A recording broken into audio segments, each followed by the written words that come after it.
कांग्रेसी बड़े over confidence में है, 5 सीटें लोकसभा के अंदर जीत गए हैं। अब ये बोल रहे हैं कि किसी से बात कर लो, 80 पार, 80 पार, 70 पार, 80 पार से कम तो बात ही नहीं करते। तो इसका मतलब तो बीजेपी वालों को घर बैठ जाना चाहिए। इनका ये जो अहम और वहम जो अहंकार है, इसको दूर करने का काम ये बरवाड़ा की जनता जरूर करेगी और प्रदेश की जनता तो बहुत ज़्यादा अच्छे से करेगी। मैं मानता हूँ कि जिस तरह वो बाबू बेटा चल रहे हैं ना, वो बाबू बेटा का अहम और वहम दोनों दूर करने का काम करेगी। कांग्रेस मांगे हिसाब, हरियाणा मांगे हिसाब, बीजेपी वालों ने कुछ ले रखा है क्या? इनसे हिसाब दे दो, इनको नक्की करो, क्यों परेशान करके गर्मी में आप? तो हिसाब तो आप जनता देगी ना इनको। जनता ने पता है ना कि इन्होंने क्या किया था, प्रदेश को किस प्रकार लूटने का काम किया था। हर विधानसभा से कांग्रेस के 15-15, 20-20 उम्मीदवार ना यूं रात को ना विधायक बनकर सोते हैं और सुबह यूं के यूं उठ जाते हैं। और कहीं ना कहीं टिकट मिल भी जाएगी तो कहीं ना कहीं आपस की रस्साकसी कहीं ना कहीं नुकसान नहीं करेगी। वो भूखे हो रहे हैं, उनके तो ये हो रहा है कि वे 2 महीने बाद बस हम विधायक बने बैठे हो। लेकिन ये उनके मुंगेरी लाल के जो सपने हैं ना, वो सपने ही रह जाएंगे। तो आप देखिए उनका जिस प्रकार का हाल हो रहा है, एक दूसरे के ऊपर छिंटा कसी जो करते हैं, और जिस प्रकार का मैं तो ये कहता हूँ एक दूसरे के होर्डिंग तक फाड़ने का काम करते हैं, पर्चे तक फाड़ने का काम करते हैं। आपके बरवाड़े में ऐसा हो रहा है क्या? बिल्कुल हो रहे हैं। आप देखिए, मैं बरवाड़ा की बात नहीं कर रहा, मैं पूरे प्रदेश की बात कर रहा हूँ। इस प्रकार का माहौल है कि कहीं शैलजा जी के पर्चे उतारे जाते हैं, कहीं आप देखो हुड्डा साहब के पर्चे उतारे जाते हैं, कहीं और दूसरे नेता के पर्चे उतारे जा रहे हैं। अपने पूर्व विधायक हैं बरवाड़ा से ही कांग्रेस के, और एक मतलब जो है अपना पूर्व चेयरमैन भी रह चुके हैं, आप भी चेयरमैन रह चुके हो। आपकी बात नहीं कर रहा मैं, कांग्रेसियों की बात कर रहा हूँ। वो दोनों ही आपस में एक दूसरे के ऊपर छिटाकसी करने में लगे रहते हैं। मैं तो ये कह रहा हूँ उन दो की बात नहीं है भाई साहब, जितने के जितने कैंडिडेट हैं उनके, चाहे वो 10 हैं चाहे 15 हैं, उन दोनों में नहीं, सारे के सारे जो 10, 12, 15 हैं, उनमें सब में इस प्रकार का हाल है। एक को मिलती तो दूसरा हराने का काम करता है। पूर्व विधायक रह चुके हैं यहाँ से रामनिवास गौड़ला, वो अपने आप को ये बोलते हैं कि जी यहाँ से बरवाड़ा के अंदर ना जिताऊ कैंडिडेट हूँ तो मैं ही हूँ, बस मेरे अलावा और कोई जीत नहीं सकता यहाँ से। जिस टाइम पे वो विधायक थे, उसके बाद अगला जो उन्होंने चुनाव लड़ा, जो कहते हैं कि मेरा इतना लाड है, आप बताइए फिर चौथे नंबर पे क्यों आए? इससे पिछली बार भी उन्होंने निर्दलीय चुनाव लड़के देखा, तो तीसरे नंबर पे क्यों आए? बरवाड़ा की जनता इतना लाड प्यार प्रेम उनसे करती तो चुनाव जीतते। प्रेजेंट विधायक हैं जोगीराम सियाग जी, उनके बारे में क्या कहना चाहोगे? उनकी कार्यशैली के बारे में क्या कहना चाहोगे? यहाँ जितने आज तक विधायक बने हैं वो इत्तेफाकली बने हैं भाई साहब, कोई विजन और मिशन लेके तो यहाँ आया ही नहीं। भाई मैंने बरवाड़ा का उद्धार करना है। एक फोटो ने धमाल मचा रखा है कल का, सीएम साहब से मिल रहे हो आप और साथ में अपने महामंत्री जी भी साथ में खड़े हैं और पूरा का पूरा धमाल मचा हुआ है। कईयों की नींद से आराम कर दिया आपने एक फोटो के चक्कर में। उसको कौन लोग किस वे में ले रहे हैं, किस प्रकार ले रहे हैं। और सुरेंद्र पुनिया जी का तो यूँ मान के चलो उनका लगाया हुआ ये पौधा है, और आज जब फल फूल रहा है तो उनको कहीं ना कहीं खुशी भी होगी इस बात की कि हाँ हमारा लगाया हुआ पौधा आगे बढ़ रहा है। तो आपके बरवाड़ा का क्या हालचाल है? बरवाड़ा का हालचाल बिल्कुल बढ़िया है। बढ़िया का मतलब मैं ये जानना चाहता हूँ कि बरवाड़ा हल्के का जो पूर्व विधायक है, जो प्रेजेंट विधायक है, उन्होंने काम अच्छा कर रखा है, इसका मतलब तो आप बोल रहे हो कि बढ़िया है बरवाड़ा का। नमस्कार, मैं कमल लोहान और आप देख रहे हैं सिटी बिग न्यूज। चुनाव की भागदौड़ शुरू हो चुकी है, बिगुल बज चुका है, अभी डेट आना बाकी है, बट टिकटार्थियों ने अपने अपने रेस के घोड़े दौड़ाने शुरू कर दिए हैं। आज हमारी टीम पहुंची है बरवाड़ा हल्के के अंदर और हमारे साथ जुड़े हुए हैं हिसार से भाजपा जिला उपाध्यक्ष और पूर्व चेयरमैन रणधीर सिंह धीरू। चलिए इनसे डिस्कस करते हैं बरवाड़ा की राजनीति को लेकर। सर नमस्कार। नमस्कार कमल जी, और आपके दर्शक जो सिटी न्यूज़ के हैं उनको मैं मेरी तरफ से नमस्कार करता हूँ सभी को। एक फोटो ने धमाल मचा रखा है कल का, सीएम साहब से मिल रहे हो आप और साथ में अपने महामंत्री जी भी साथ में खड़े हैं और पूरा का पूरा धमाल मचा हुआ है। कईयों की नींद से आराम कर दिया आपने एक फोटो के चक्कर में। खैर ऐसा कुछ नहीं है, ये तो एक शिष्टाचार भेंट हुई है। मैंने सुरेंद्र भाई साहब से बोला था कि सीएम साहब से मिलना है, तो उन्होंने कहा कि आओ सीएम साहब से मिल लेते हैं। तो जैसे उन्होंने बुलाया और सीएम साहब से उन्होंने मिलवा दिया कि भाई हाँ ये बात है। अब उसको कौन लोग किस वे में ले रहे हैं, किस प्रकार ले रहे हैं। और सुरेंद्र पुनिया जी का तो यूँ मान के चलो उनका लगाया हुआ ये पौधा है, और आज जब फल फूल रहा है तो उनको कहीं ना कहीं खुशी भी होगी इस बात की कि हाँ हमारा लगाया हुआ पौधा आगे बढ़ रहा है। चलो ये तो अलग राजनीति वाली बात होगी। अब ये बताओ आपके बरवाड़ा का क्या हालचाल है? बरवाड़ा का हालचाल बिल्कुल बढ़िया है, और बरवाड़ा इस बार कमल खिलाने का काम करेगा। बढ़िया का मतलब मैं ये जानना चाहता हूँ कि बरवाड़ा हल्के का जो पूर्व विधायक है, जो प्रेजेंट विधायक है, उन्होंने काम अच्छा कर रखा है, इसका मतलब तो आप बोल रहे हो कि बढ़िया है बरवाड़ा का। देखो, ये चीज़ तो आप पूर्व विधायक उससे विधायक से ही पूछेंगे तो और ज़्यादा बेहतर रहेगा। लेकिन मैं ये मानता हूँ कि जो भारतीय जनता पार्टी की दृष्टि से आप बरवाड़ा की बात करें तो पिछले लगभग 10 साल हो गए हैं सरकार को। इन 10 सालों में बरवाड़ा की तस्वीर जरूर बदली है। आप विकास के कार्य देखोगे तो 10 साल पहले और आज में बहुत ज़्यादा अंतर है कि आज भी जिस तरह मैं बरवाड़ा में 10 से 12 जगह मेरी चाय के कार्यक्रम थे, उसमें मेरा जाना हुआ है। हर कोई ये मानने के लिए तैयार है कि पहले में और आज में बहुत ज़्यादा बदलाव है। जहाँ हम देखते थे कि 1.5 2 फीट पानी खड़ा होता था, आज वहाँ गलियाँ बनी हुई हैं। और जिस प्रकार का वातावरण पहले था, मैं मानता हूँ कि उस प्रकार का वातावरण आज नहीं है। अब ये कांग्रेस ही बड़े और कॉन्फिडेंस में है, 5 सीटें लोकसभा के अंदर जीत गए। अब ये बोल रहे हैं कि किसी से बात कर लो, 80 पार, 80 पार, 70 पार, 80 पार से कम तो बात ही नहीं करते। तो इसका मतलब तो बीजेपी वालों को घर बैठ जाना चाहिए। इनका ये जो अहम और वहम जो अहंकार है, इसको दूर करने का काम ये बरवाड़ा की जनता जरूर करेगी और प्रदेश की जनता तो बहुत ज़्यादा अच्छे से करेगी। मैं मानता हूँ कि जिस तरह वो बाबू बेटा चल रहे हैं ना, वो बाबू बेटा का अहम और वहम दोनों दूर करने का काम करेगी ये प्रदेश की जनता। क्योंकि माननीय मुख्यमंत्री नायब सैनी जी का आप देखोगे तो जो काम करने का स्टाइल है, तो पूरी प्रदेश की जनता उनकी कायल हो गई है।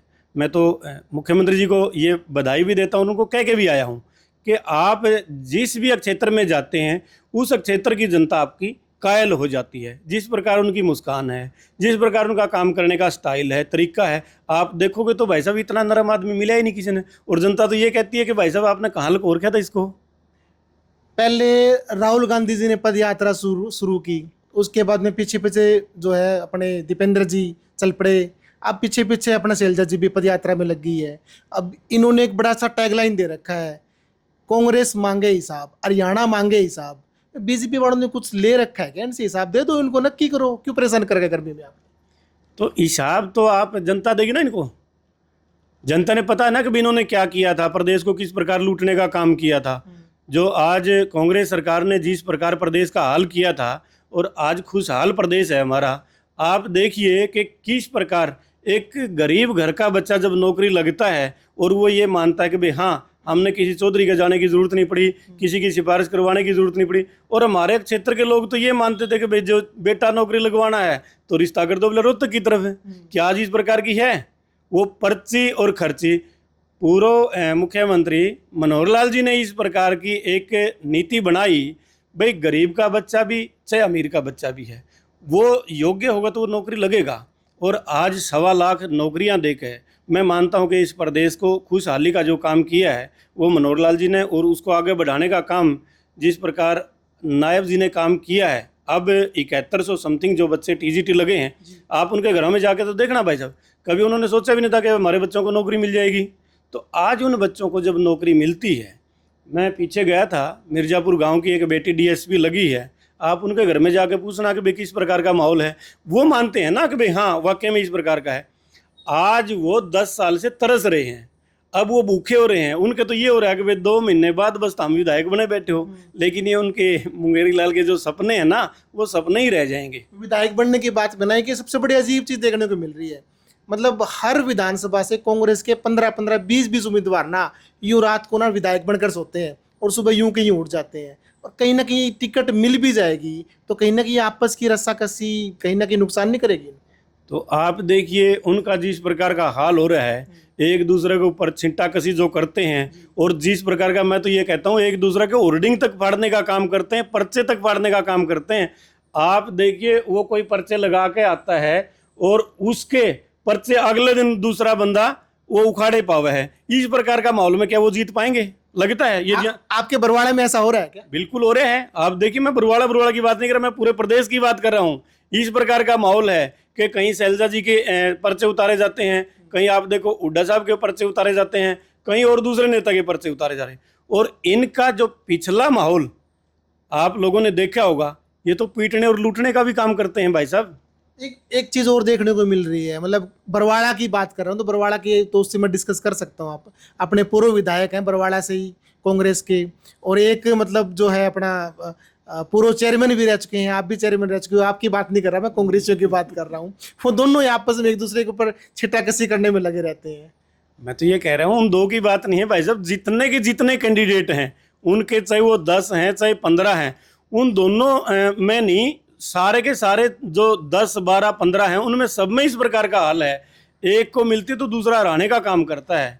और ये आप देखोगे जैसे जैसे समय नज़दीक आएगा उनकी रस्साकसी और ज़्यादा बढ़ेगी, और ज़्यादा बढ़ जाएगी। तो पूर्व विधायक रह चुके हैं यहाँ से रामनिवास गोड़ला, वो अपने आप को ये बोलते हैं कि जी यहाँ से बरवाड़ा के अंदर ना जिताऊ कैंडिडेट हूँ तो मैं ही हूँ, बस मेरे अलावा और कोई जीत नहीं सकता यहाँ से। वैसे तो मेरी पर्सनली किसी के ऊपर करने की आदत नहीं है। जब आप इतना ही कुछ कह रहे हो पूर्व विधायक के बारे में, जिस टाइम पे वो विधायक थे उसके बाद अगला जो उन्होंने चुनाव लड़ा, जो कहते हैं कि मेरा इतना लाड है, आप बताइए फिर चौथे नंबर पे क्यों आए? इससे पिछली बार भी उन्होंने निर्दलीय चुनाव लड़के देखा तो तीसरे नंबर पे क्यों आए? बरवाड़ा की जनता इतना लाड प्यार प्रेम उनसे करती तो वो चुनाव जीतते। वो 5 साल सत्ता में रहे हैं, उसके बाद वो चौथा नंबर पे आते हैं, ये शर्म आने की बात है। उसने अपने आप में अंदर झांक के देख लेना चाहिए कि आपके साथ बरवाड़ा की जनता किस प्रकार का लाड प्यार करती है। चलो वो तो पूर्व विधायक है, चलो जो प्रेजेंट विधायक हैं जोगीराम सियाग जी, उनके बारे में क्या कहना चाहोगे, उनकी कार्यशैली के बारे में क्या कहना चाहोगे? प्रेजेंट विधायक के बारे में मन कहने की जरूरत नहीं है, आप बरवाड़ा की जनता से पूछिए, वो अपने आप जवाब दे देगी। भाई पूर्व विधायक ने किस प्रकार का, अब जो मौजूदा विधायक ने उसने किस प्रकार का काम किया है, बरवाड़ा की जनता से आप जवाब लोगे तो मेरे ख्याल में ज़्यादा बेहतर रहेगा। तो क्या जवाब मिलने की अपेक्षा करूँ मैं नहीं बता पाऊंगा इस बारे में, उनसे करोगे जनता से, वो सबके बारे। देखो क्या है, मैं मानता हूँ मेरे को यहाँ 25 साल हो गए बैठे, और लगभग ये मान के चलो ये 5वां विधायक है मेरे यहाँ बैठने के बाद, 5 कार्यकाल हो गए। तो अनेकों विधायक हमने देखे, यहाँ जितने आज तक विधायक बने हैं वो इत्तेफाकली बने हैं भाई साहब, कोई विजन और मिशन लेके तो यहाँ आया ही नहीं भाई मैंने बरवाड़ा का उद्धार करना है। यहाँ तो किसी का सूत बैठा है, जो यहाँ कोई मिशन लेकर विजन लेकर बरवाड़ा के लिए आएगा कि भाई हाँ बरवाड़ा को मैंने ये चीज़ देनी है।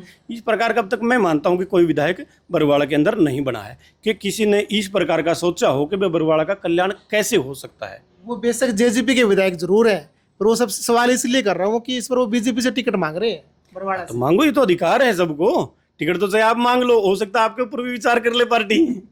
ये तो जो जिताऊ कैंडिडेट होगा, मैं ये कह रहा हूँ पार्टी उसको टिकट देगी, और पार्टी उसका समर्पण, उसका भाव, सब चीज़ें पार्टी देखती है कि किस प्रकार का समर्पित हमारा कार्यकर्ता है, कौन पार्टी के लिए काम कर रहा है। हाँ, इतना मैं आप लोगों को ज़रूर बताना चाहता हूँ, आपके चैनल के माध्यम से बताना चाहता हूँ कि भारतीय जनता पार्टी वो प्रत्येक कार्यकर्ता का उन्होंने पता है कि भारतीय जनता पार्टी किसी को भी कमल का फूल दे के भेज दे। इस बात की मैं श्योरिटी देता हूं कि इस बार बरवाड़ा विधानसभा से कमल का फूल पक्का खिलेगा, क्योंकि आपका नाम भी कमल है, इसलिए मैं बार बार कमल का फूल की बात कर रहा हूँ। जी धन्यवाद आपका। ये तो चलो आपकी बड़प्पन है कि आप मतलब कमल को और कमल के फूल को और कमल को कंपेयर कर रहे हो। हालांकि ये कॉन्फिडेंस किस लिए आया? आप कभी लोकसभा के अंदर इतनी सीटें जीत गए, या फिर लोकसभा के अंदर बाकी जगह थोड़ा सा आपका जो परफॉर्मेंस थी डाउन थी, चाहे आप बात कर लें नलवा की, चाहे आदमपुर की, चाहे उचाणा की, नारनौंद की, उकलाना की, बरवाड़ा से आप जीतते हो लोकसभा, इसलिए कॉन्फिडेंस आपके अंदर? मैं इसलिए मान रहा हूँ कि भाई साहब आप देखो, बरवाड़ा की जो भारतीय जनता पार्टी की टीम है वो इतनी मजबूत है, उन्होंने इस प्रकार का माहौल के अंदर भी, हमारे को मलाल है ठीक है हम लोकसभा नहीं जीत पाए, लेकिन उस टीम ने बरवाड़ा विधानसभा को जिताने का काम किया है। उस टीम ने एकता का बल दिखाने का काम किया है, उन्होंने सबने एकजुट होकर काम किया है इसके अंदर, तब हम जीत पाए हैं। इसलिए हमारा हौसला बढ़ रहा है कि पूरे बरवाड़ा विधानसभा के अंदर मैं चैलेंज करता हूं कि कोई एक मुद्दा बता दे कि फलाना मुद्दा बरवाड़ा विधानसभा के अंदर है, मैं मान जाऊंगा। इन 10 सालों में जो विकास कार्य भारतीय जनता पार्टी ने किए हैं वो शायद कभी 50 सालों में भी नहीं हुए हैं। इसलिए हमारा हौसला बढ़ रहा है कि बरवाड़ा विधानसभा के अंदर एक भी मुद्दा आज के अंदर नहीं है कि भाई हाँ वो फलाना मुद्दा है, इस वजह से हम बरवाड़ा से ये चीज़ नहीं कर पाएंगे। आज बरवाड़ा विधानसभा के अंदर कोई मुद्दा ना होना और कार्यकर्ताओं का हौसला बढ़ना, ये मानता है कि कमल खिलाने का काम करेगा। रणजीत सिंह ढीरू का क्या विजन रहने वाला है? क्या बरवाड़ा के अंदर क्या चीज़ ऐसी लेकर आएंगे जो उनको कमी खल रही है कि ये चीज़ होती तो मेरा बरवाड़ा और सुंदर होता और डेवलप होता? तो आपके मन में क्या कोई ऐसा है? कोई ये चीज़ मैं कमल जी डिस्क्वालीफाई नहीं करूँगा, डिस्क्लोज इसलिए नहीं करूँगा कि लोग कॉपी करते हैं, मेरे को फॉलो करेंगे फिर अगर भाई हाँ ये चीज़, जब चुनाव और नज़दीक आएगा कमल का फूल मेरे को पार्टी दे के जिस दिन भेज देगी उस दिन मैं अपना जो विजन है वो भी बताऊंगा कि किस प्रकार बच्चों को रोजगार हमने देना चाहिए, किस प्रकार के काम हमने बरवाड़ा के अंदर करना चाहिए। बरवाड़ा की एक तस्वीर बना के मैंने रख रखी है। यदि पार्टी ने मेरे को मौका दिया और जनता ने आशीर्वाद दिया तो ये काम पक्का होगा बरवाड़ा के अंदर। आज आप ये चीज़ रिकॉर्ड करके रख लेना कि जो बरवाड़ा की तस्वीर है उसको बदलने का काम हम करेंगे। चलो एक बात और मैं पूछूंगा कि जिस तरह ये हिसाब मांगो इनकी यात्रा चल रही है, पिछले 10 सालों की बात करें कांग्रेस की और अगले जो अभी प्रेजेंट 10 सालों की बात करें बीजेपी की, अगर इनको कंपेयर किया जाए तो किसकी सरकार बेस्ट मानते हैं और क्यों मानते हैं? देखो ये तो कहने की ज़रूरत ही नहीं है भाई साहब। भारतीय जनता पार्टी की जो सरकार है वो रास आ रही है। क्यों रास आ रही है? आज इसके अंदर किसी भी चौधरी के पास जाने की ज़रूरत नहीं है आपने काम करवाने के लिए। एक छोटे से कार्यकर्ता को भी आप काम बता दोगे तो माननीय मुख्यमंत्री तक वो काम पहुंच जाएगा और मैं मानता हूं कि उसके ऊपर इम्प्लीमेंट भी होगा। और उसमें आप कोई भी देखोगे तो प्रत्येक गांव में 5-5 4-4 चौधरी वो पर्ची लेनी है, खर्ची लेनी है, ज़रूर मिल जाएंगे आपको। और शहर के अंदर भी एक इस प्रकार का टोल ज़रूर मिल जाएगा कि हाँ पर्ची और खर्ची लेने वालों का भारतीय जनता पार्टी के अंदर इस प्रकार की रीति नीति नहीं है। भारतीय जनता पार्टी काम करती है और ये लगता है कि एक सामान्य कार्यकर्ता की तरह जो काम करता है उससे कहाँ प्रत्येक कार्यकर्ता आप देखोगे तो बड़े शालीनता से पेश आता है। उनके व्यवहार में आप किसी अधिकारी कर्मचारी से बात करके देखना, उनके बोलने का लहजे में और भारतीय जनता पार्टी का जो कार्यकर्ता है उसके बोलने में बहुत ज़्यादा अंतर है। इसलिए मैं कहता हूँ कि बहुत ज़्यादा फर्क है उनमें और भारतीय जनता पार्टी में। चलो बहुत बहुत धन्यवाद चेयरमैन साहब हमसे जुड़ने के लिए। आपका भी बहुत बहुत धन्यवाद।